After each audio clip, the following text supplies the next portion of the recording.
الحمد للہ رب العالمین والصلاة والسلام علی سید الانبیاء والمرسلین اما بعد۔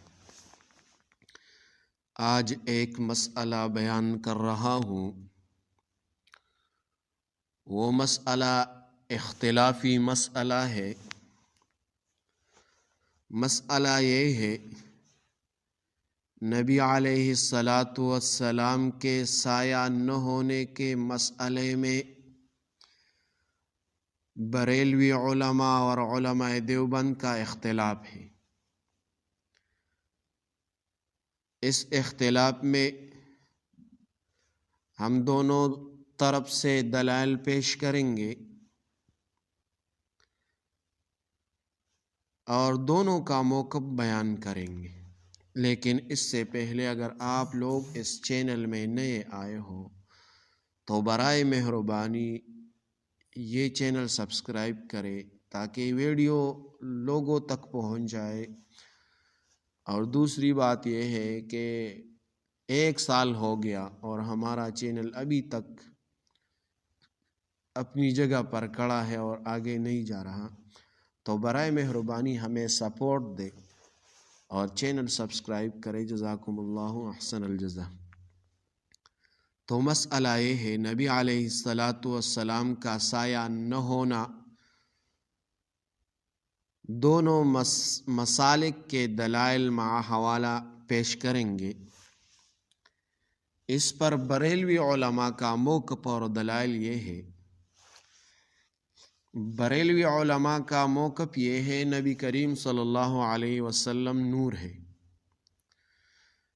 نور کا سایہ نہیں ہوتا، لہذا نبی علیہ السلام کا سایہ نہیں تھا۔ یہ بات تعظیم و شرف کے باب میں کہی جاتی ہے۔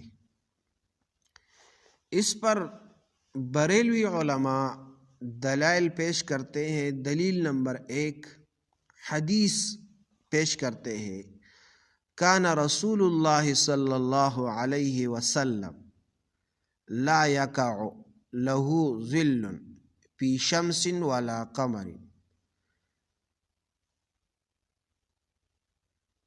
یہ حدیث خصائص الکبریٰ امام سیوطی رحمہ اللہ نے نقل کیا ہے۔ اسی طرح الشفا میں قاضی عیاض بطور نقل ہے، نہ بطور تصحیح۔ بریلوی علماء اس حدیث سے استدلال کرتے ہیں، یہ نبی علیہ السلام کے خصوصی معجزات میں سے ہے۔ تحقیقی نوٹ یہ ہے، امام سیوطی رحمہ اللہ خود فرماتے ہیں، فیہ ضعف، اس میں ضعف ہے، محدثین کے نزدیک سند صحیح نہیں ہے۔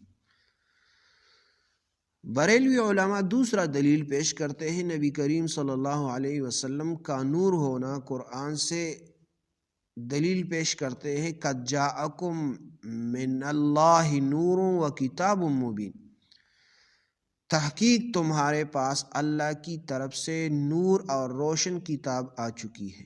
بریلوی علماء اس کی تفسیر کرتے ہیں، یہاں نور سے مراد ذات مصطفیٰ صلی اللہ علیہ وسلم ہے اور نور کا سایہ نہیں ہوتا۔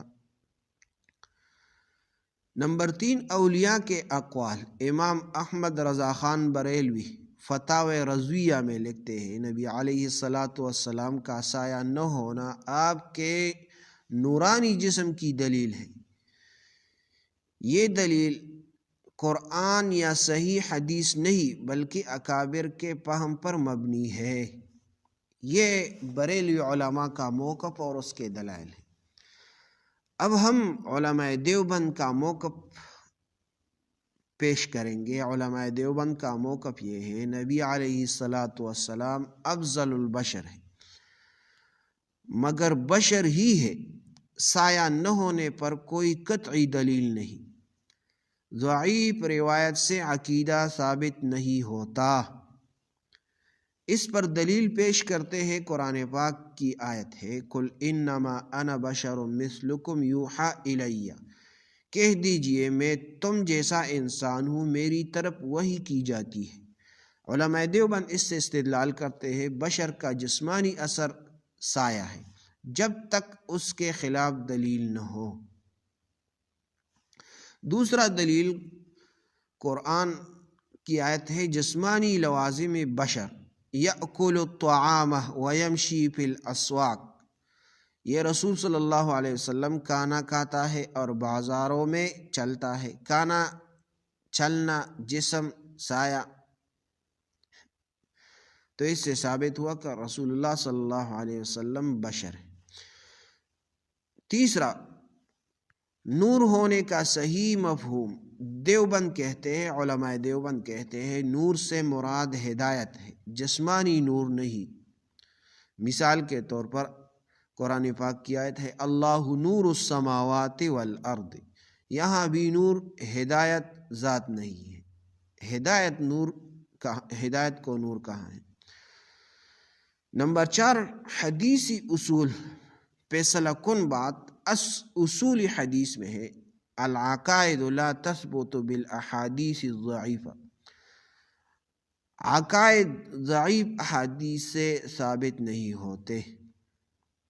امام نووی، امام ابن تیمیہ اصول حدیث کی متفقہ قاعدہ ہے۔ تو تحقیقی فیصلہ یہ ہوا کہ نبی علیہ السلام کا سایہ نہ ہونا ثابت نہیں، اس کو عقیدہ بنانا درست نہیں۔ نبی علیہ السلام کا بشر ہونا قطعی نص سے ثابت نہیں۔ علماء دیوبند کا موقف دلائل کے اعتبار سے قوی ہے۔ تو یہ مسئلہ سن لیں اور دوسروں کے ساتھ شیئر کریں۔ جزاکم اللہ احسن الجزا۔